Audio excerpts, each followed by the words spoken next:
Assalamualaikum warahmatullahi wabarakatuh. Nama saya Miftahur Rahmah. Saya akan membahas tentang gender mubadalah dengan judul Rasulullah tidak pernah mengabaikan suara perempuan. Diskriminasi, marginalisasi, bahkan subordinasi terhadap perempuan sampai saat ini masih sering terjadi di berbagai sektor. Mulai dari domestik hingga publik, suara-suara perempuan masih saja sering diabaikan, dipinggirkan, dan tidak dihargai oleh sebagian orang.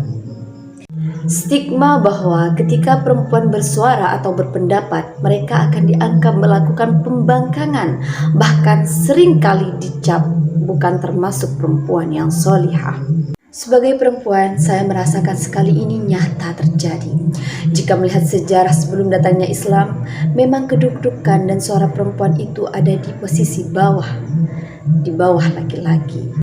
Hal ini dibenarkan oleh Khalifah Umar bin Khattab dalam hadis riwayat Bukhari yang berbunyi, ketika masa jahiliyah atau pra-Islam, kami orang-orang Arab sama sekali tidak pernah memandang penting kaum perempuan, bahkan cenderung merendahkan.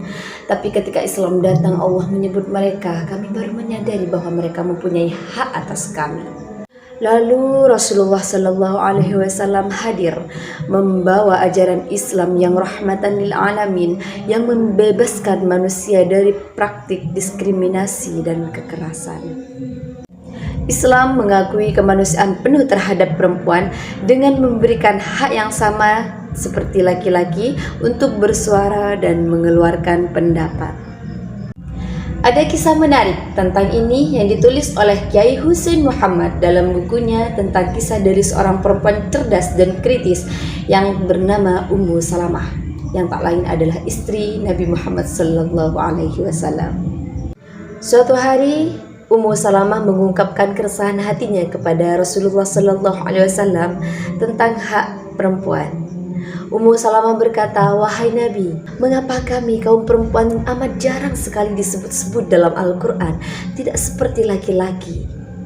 Kemudian Nabi menjawab di atas mimbar di depan sahabat-sahabatnya, wahai manusia, Allah telah berfirman dalam Al-Quran, sesungguhnya laki-laki dan perempuan muslim, laki-laki dan perempuan yang beriman dan taat, laki-laki dan perempuan yang benar, laki-laki dan perempuan yang sabar, laki-laki dengan perempuan yang khusyuk, laki-laki dan perempuan yang bersedekah, laki-laki dan perempuan yang berpuasa, laki-laki dengan perempuan yang menjaga kehormatannya, laki-laki dengan perempuan yang banyak menyebut nama Allah.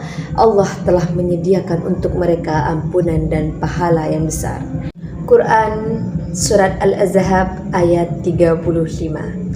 Dari jawaban Nabi inilah kita tahu bahwa Allah Subhanahu wa Ta'ala dan Rasulullah sangat menghargai suara perempuan. Sehingga dalam ayat ini perempuan dijadikan sebagai subjek penuh, sehingga suara-suara mereka tidak pernah diabaikan, bahkan sangat direspon cepat oleh Rasulullah. Tidak hanya itu, Rasulullah Shallallahu Alaihi Wasallam seringkali bermusyawarah dengan istri-istrinya jika menghadapi masalah. Misalnya di tahun Hudaybiyah ketika melaksanakan umrah, Rasulullah pernah mengadu kepada Ummu Salamah tentang para sahabatnya yang enggan melaksanakan tahallul, padahal sudah diperingatkan Rasulullah sebanyak 3 kali. Kemudian Ummu Salamah memberi nasihat untuk menyembelih kurban dan memanggil tukang cukur terlebih dahulu. Kemudian kembali bicara dengan sahabat-sahabatnya. Setelah mendengar nasihat istrinya, Rasulullah pun melaksanakannya. Setelah melihat apa yang dilakukan Rasulullah, akhirnya sahabat segera menyembelih kurban dan memotong rambut. Dari kisah inilah terbukti bahwa Rasulullah sangat menghargai pendapat perempuan, bahkan tak jarang pula mengikuti pendapatnya. Rasulullah tidak pernah membeda-bedakan manusia hanya karena jenis kelamin. Apalagi kita, umat manusia yang tidak luput dari dosa. Sungguh ini adalah teladan yang luar biasa.